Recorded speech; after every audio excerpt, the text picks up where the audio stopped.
G'day, good morning, good afternoon. It's Roger Roadside here saying hello. Hello. Well, we're just leaving Sudbury in Suffolk, guys. Sudbury is a lovely little town. A few horses to the left of me. A few paddocks to the right. It's a quintessential British town, I'd like to say.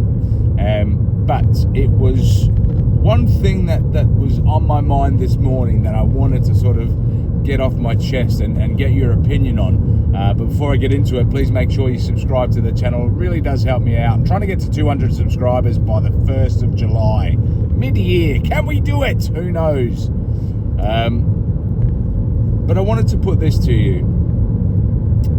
Considering that I think it's fairly apparent that politicians are a complete and utter waste of space. Look, I know that there's probably some politicians out there that have the best of intentions, but it kind of seems to be the case that every time you go up the rankings and you go up the ladder and you become a politician within a government that is in power or maybe in opposition, but especially when you're in power, it just seems that you are just unable to stuff things up, and you're unable to stay away from scandal and drama. I mean, to look at the current situation that's going on with Labour, I mean, they've only been in power for 18 months, and the amount of people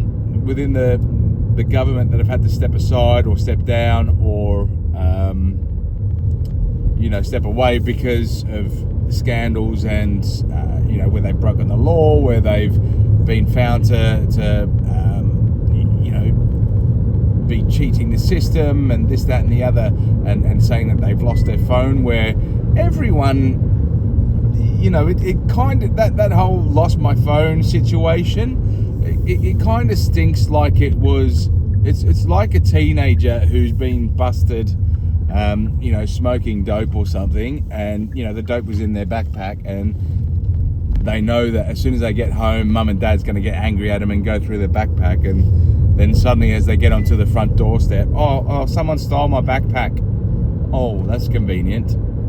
So it kind of stinks of one of those situations, and it just highlights the buffoonery of those who are actually in charge of this country. And look, I know I talk a lot about Labour, and I don't think it's just Labour.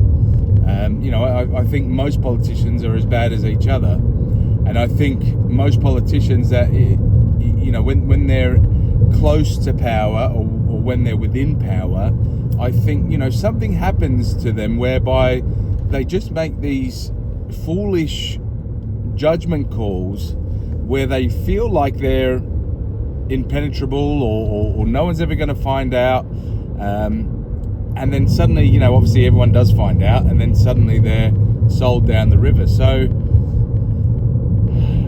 I don't think it matters what party you're from. I think that once you get to a certain level within politics, you just succumb to being a dickhead.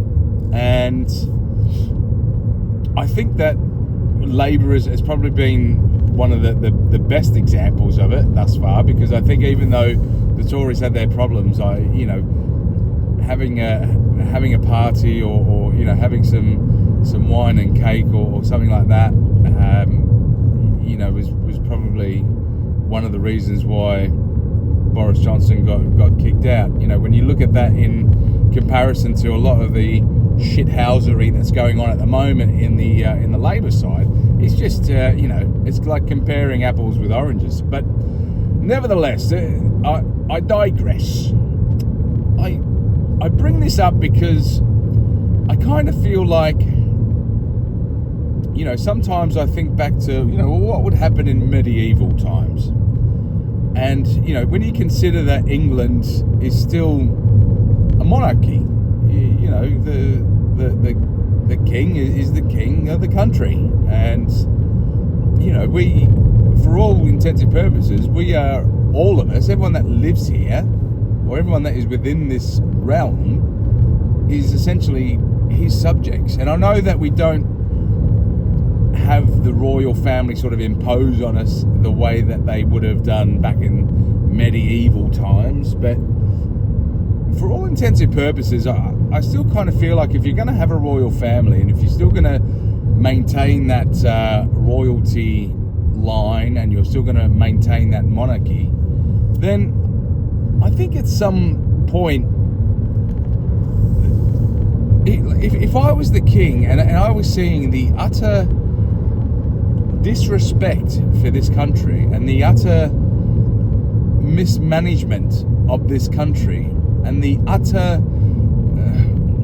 rules and regulations and the things that are coming out, the way that it's being governed basically is so, it appears on the surface so anti-British that if I was the king of this country, at what point do I stick my hand up and go, hang on guys, look, I know that I let you guys play house here and make all the decisions and this, that and the other, but at the end of the day, I'm still the king of this country, and I don't like the direction that you're taking. I don't like the fact that we're opened up our borders and we've allowed every Tom, Dick and Harry in.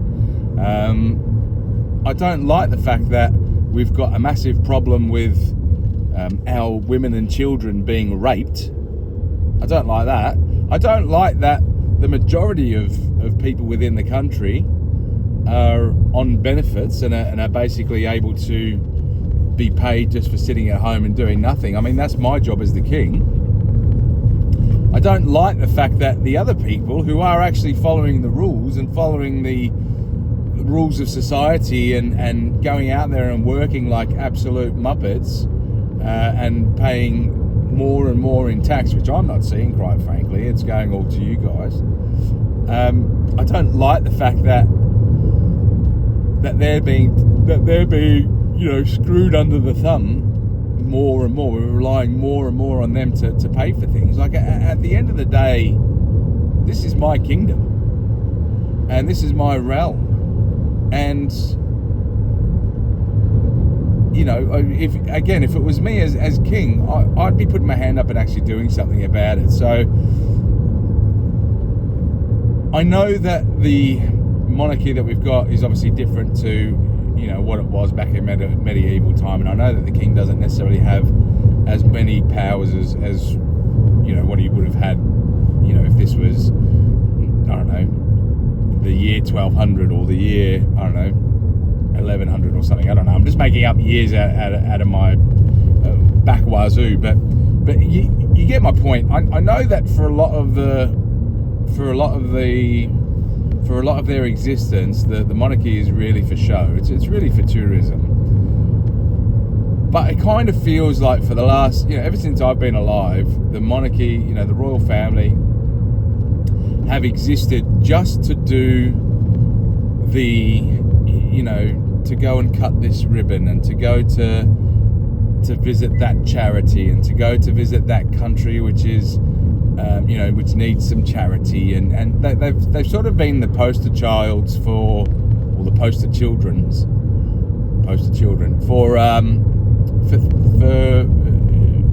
charitable things.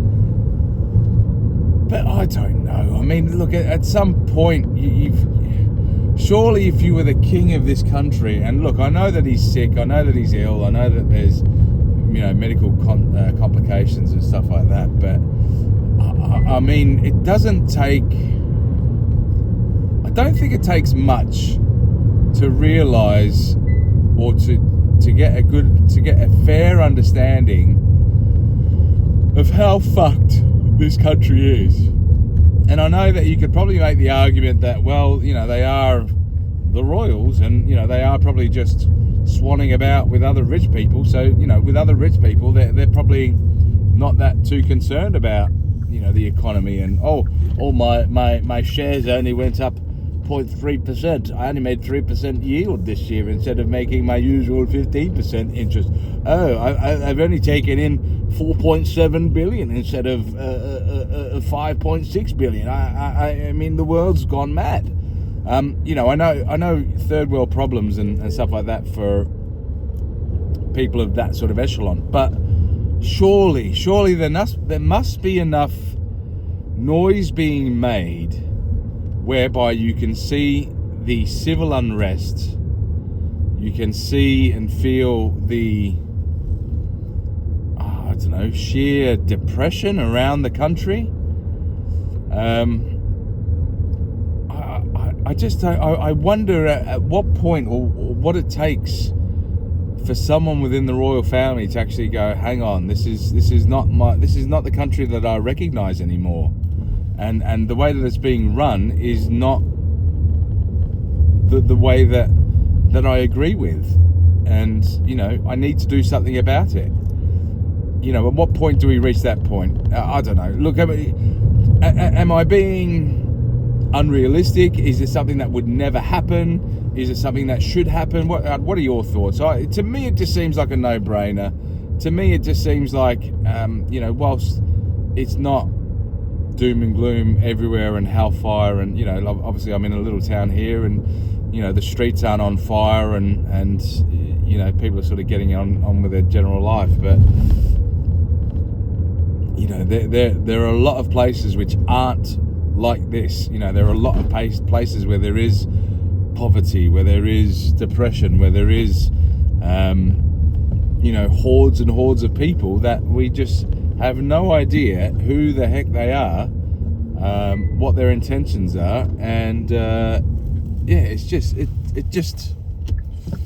I don't know. It seems to me that if I was in charge of this, if I was the king of this country, there would be a lot more questions that I'd be asking in regards to what the heck's going on. But anyway, what are your thoughts? Do you think that's, you know, that we shouldn't be expecting the king to be doing that sort of stuff, to be getting involved? Do we think that, you know, he should be? What are your thoughts? Get your comments down below. I'd be really interested to see them. I'm just about to head into Sybil Hedingham. This seems like a rather lovely little village as well, like very lovely. There's no rubbish on the streets, there's no people in ill-fitting tracksuit pants walking around with stains on their jumpers, eating a half-eaten kebab. There's none of that here. It looks absolutely divine. It looks like a lovely place to live. It's just a pity that it's 2 or 3 hours away from bloody London. Anyway, get your comments down below. Make sure you subscribe, make sure you share the video, make sure you live a good life and be kind to your neighbour. This is Roger Roadside saying ciao for now. Bye.